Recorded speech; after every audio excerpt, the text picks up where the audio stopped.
What's up, guys? Machado Rockstar here, and got another Star Realms replay coming at you.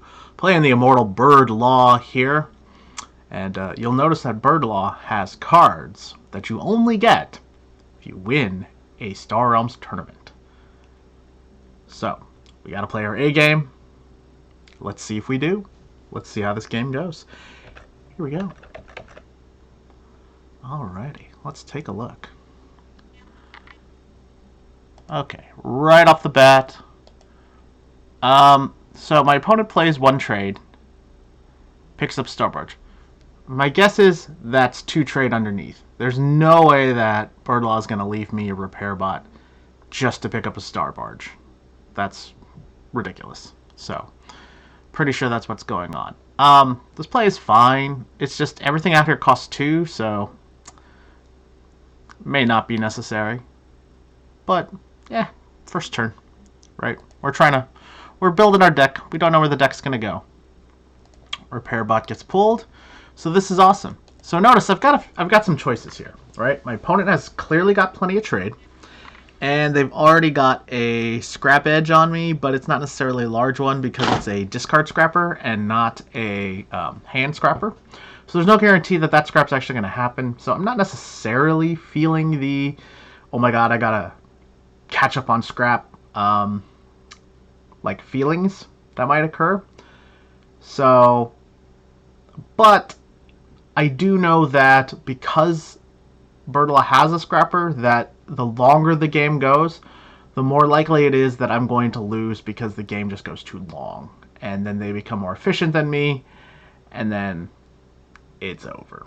So, me personally, since I've only got 4 trade, and I know I'm going to have 4 trade on the next turn, and it's not a guarantee my opponent's going to have 4 trade on the next turn, I like going a 2-2. Like, Long Hauler's fine, but I would go for Long Hauler if there was like an 8-drop or 7-drop out there, and I could potentially, use the Long Hauler to get that card. Since that card's not really out there, I like going Predator Stellar Reef here. I think that's actually the best play. One, it puts out a base that they cannot kill, because they do not have the damage for it, as the decks currently lie. 2, Predator gives me some damage. Potentially Stellar Reef and Predator will draw into each other. And I'm leaving my opponent with just more trade. So they'll be kind of forced to play a trade strategy, whereas I can start to really shoot for an aggro strategy, which, as you guys know, I think is the best strategy in the game. Yep, there it is. Predator Stellar Reef. Okay, no problem. So, unfortunately, we flip an Oracle, which I think is vastly underrated as a scrapper. And so, hopefully my opponent only has 3 and doesn't pick it up. It'd be really great if we can get it, because then we'd have 2 bases. Oh, but in all likelihood, it's probably not going to happen. So, my guess is, we'll see what flips, but Light Cruiser sounds pretty good, Long Hauler sounds pretty good, even Storage Silo is not too bad. Yep. Okay, so, problem. Central Station, Storage Silo, Warning Beacon. There's 3 relatively cheap bases out there. If my opponent picks up Central Station, they can already combine it with an Oracle, which means it'll sit behind the Oracle for a little while. Again, I've only got the Blob Fighter. Not the Blob Fighter. Predator. I've only got the Predator. So there's no guarantee that I actually get through the Oracle. So leaving my opponent with a Central Station, I think is really dangerous. If there were no bases out there and my opponent didn't have a base, it's not quite as bad, because they're not really going to get the full effect of the Central Station. But Central Station is still good. It's still 2 trade. It's still 5 damage. Or it's still 5 HP base, right? So we want to make sure that we don't put ourselves into a bad situation. We want to make sure we don't get ourselves into a situation where my opponent just goes full base and goes fucking nuts. So I think getting Central Station here is the best play. Though some arguments could be made for going a Long Hauler to potentially get bases later, but it's just too dangerous to let my opponent get a card that really could flip the game, especially when we're trying to go aggro, or at least we've started going aggro. So, yep, Central Station. Ah, God, look at all these scrappers my opponent is getting. Yep. So, 1, 2, 3. Oh, does not get the scrapper. That's interesting. I'm a little surprised by that. I realize it's not the best scrapper, but why give me a chance to scrap when you're already scrapping? Right? You've already got the Oracle. And you've got the repair bot. Why not continue to control the scrap? I'm not sure I like this play. I think this was a play that was made to counteract my purchase of the Central Station, right? It's just like, okay, look, I need enough damage to kill that damn thing. I can't have it sitting out there for 2+ turns. So I think that's probably what the decision was. And the also thinking is too is like, you know, Builderbot technically is a scrapper, but again, it's a discard only scrapper, so it's a lot lower impact than a scrapper that would scrap in hand. So I'm okay with this play. I like it. I don't necessarily agree with it, but I understand why it happened. And that's the thing that you want to sort of always try to do in games like this, is always try to think about what's my opponent doing and how are they thinking about the game. What's their approach to the game? And that's how you can counteract it. But we luck out. Definitely grabbing both of those scrappers. Definitely doing the face shooting. Oracle comes out. Oh my goodness. Yeah, see, look at this. 2 bases now. And picks up a 3rd base. Aha! My opponent is going base strategy. Really glad we grabbed Central Station. We nailed it. We knew what they were doing, and we countered it before they even started doing it. But, I mean, countered. They still have 3 bases. It's still not good. Like, yay, countered. Kind of hard countered, maybe? I don't know, not really. But hey, you know what? Burrower is out there. Conversion Yard is out there. Like, we got a lot to like. There's a lot to like. Oh, and we pick up just enough.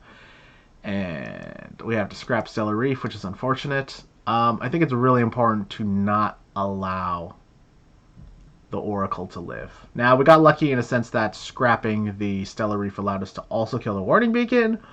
But letting the Oracle live, letting them continue to exert their scrap edge over us is just dangerous, and it's not something that we can allow to happen. So, even though it takes the base away from our Central Station, you know, that's okay. We picked up a scrapping base. I'm not exactly angry right now. We're doing okay. We're doing okay. All right. Oh, doesn't get to scrap. Nice. Okay. Spends 4, picks up another base. This is good, right? This is smart play. Not only do bases help their deck, but taking a base away from me, I think, is really great. I think there's some argument to be made about getting Burrower or getting Orbital Shuttle, because again, if you're going bases, it takes that and keeps it away from me, because I do have some bases going. And Burrower, of course, pairs with my other Burrower, or pairs with my Predator. So, but I think getting bases and prioritizing keeping bases away so Central Station doesn't go off, I think is absolutely the right move here. Oh, man. It's a little unfortunate that this is kind of an unlucky turn for Birdlaw, to be honest with you. Like, yeah, they picked up Central Station, but they weren't able to get another trade to get Orbital Shuttle. They didn't have enough damage to kill Central Station. They weren't able to scrap, so it's like, and that could have been a lot better. But we, on the other hand, get 2 scraps. Hell yeah. And still pick up more. We're doing good. We're feeling good. This is nice. So again, picks up Light Cruiser. Now remember, already has Star Barge, already has another Light Cruiser. So there's like a yellow base. Oh, Command Center too, right? So there's like a yellow base thing going on right now. So Birdlaw's strategy is fairly clear, right? Set up a bunch of bases, get a bunch of nice yellow cards, force discards, and push damage through. This is the plan. I think it's a good plan. And it's a nice way to try to counter my base blob sort of strategy going on. Gets 2, gets the orbital shuttle. Yeah, I was going to say, with 3, maybe you want to get Outland Station, just keep loading up on bases. But keep an orbital shuttle away from me, especially because, you know, as of right now, I believe there's 4 bases in Birdlaw's deck, maybe 5. Orbital shuttle could absolutely go off. And it's similar to Central Station in a sense that you get a card draw and you get some healing. It's not repeatable because Central Station is a base and will stay out there. So obviously it's a little weaker than that, but similar effect, right? It's a very base centric card, and I think this is really smart, really good play. But again, kind of unlucky. Conversion Yard stays out. I'm gonna get another scrap. All right, so thoughts going through my head right now. Potentially I could grab a long hauler, which would allow me to get large bases, which I could then top deck. It's worth thinking about, right?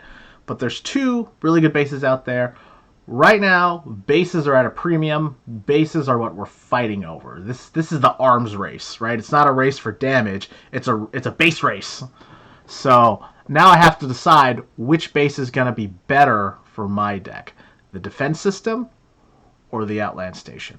And while I love Outland Station and I love its healing ability, I'm not exactly trying to heal up right now, honestly.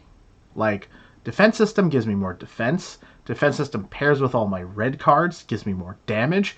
It's a lot more offensive, even though it's called defense system. So, I think I want to prioritize being offensive and dealing damage. My opponent has a ton of outposts. Are all their bases outposts, I think, out of the 4? No. One of them was Storage Silo. But they've got 3 outposts, right? Warning Beacon, Oracle, Command Center. So prioritizing damage, I think, is a little bit better in this case than prioritizing healing would be. Hence, I believe defense system is the better play here. Yep. Oh, no, not Moonworm. Oh, God. Don't have it. Don't have it. Oh, no, they got it. Yep. Oh, Jesus. This is horrible. Oh, and kills Conversion Yard. Ah, dang it. Ooh, that's brutal. But another subtle lucky thing in this game is, boom, my opponent has just shuffled. So we're not going to see Moonworm for 2 turns, maybe 3, maybe 4. No, we can't be 4. At least 3. 3 turns. Probably 3 turns, maybe 2 turns, right? But maybe more, right? Because they could also bottom deck Moonworm. So we get that's a weird, like, subtle lucky thing for me. Like, you notice there's been a couple turns that seem innocuous, but are like kind of unfortunate for Birdlaw here. So these are sort of like the unforeseen, unseen lucky ways, or unseen ways that luck can affect the game positively or negatively for you. And so it's our turn, and we get kind of lucky, actually, with the discard, because then that allows me to scrap. And we get to draw 2. This is great. We're scrapping down. We got 4. Definitely get an Outland Station here. We need the bases, right? We're trying to trigger Central Station, right? We're basing damage. We're basing damage. This is the deck. And notice I scrapped here because look where my opponent is down to, 23, right? We want to keep applying damage now. I've got enough scrappers. They've done their job. It's about pushing for the win now and trying to not let Birdlaw have that 1 extra turn that they need to get their base wall set up. Boom, boom, boom. Oh, ooh, this is a big turn. Look at this. Yep. Picks up Cargo Pod. Interesting. Huh, with 4 trade.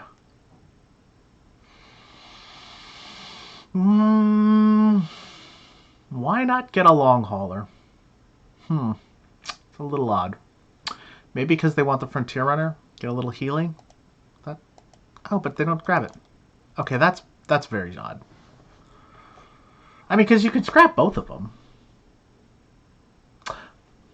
Okay.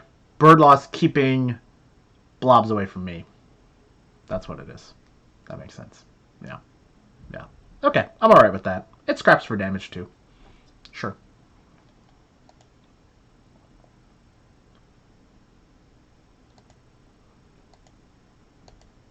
Ooh, see, and then here's another, like, kind of bad turn. Like, yeah, the Oracle comes out, but you really had nothing to go with it. And yeah, you got the scrap, which is always good. And yeah, you're about to cycle, but it's just kind of a nothing turn. And, like, I'm going to get set up, and I'm going to kill the Oracle now, and its impact is going to be fairly minimal.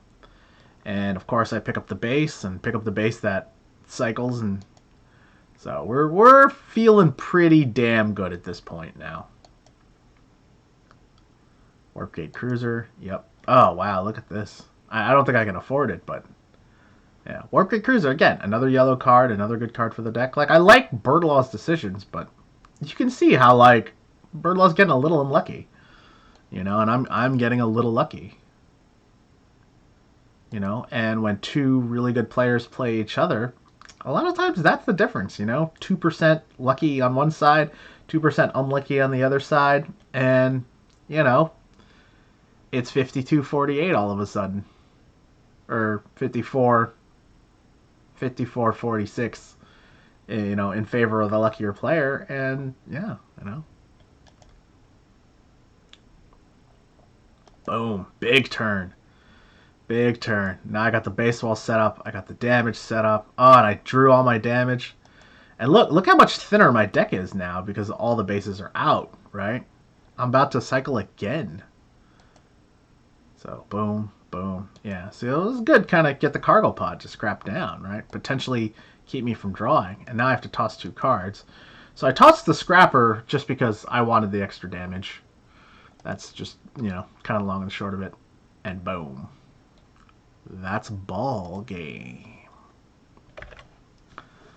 So, I like the way that me and Birdlaw played this game. I think there was good plans on both sides, and I think there was really good decisions made on both sides. But, luck is always a factor, and I've harped on that enough.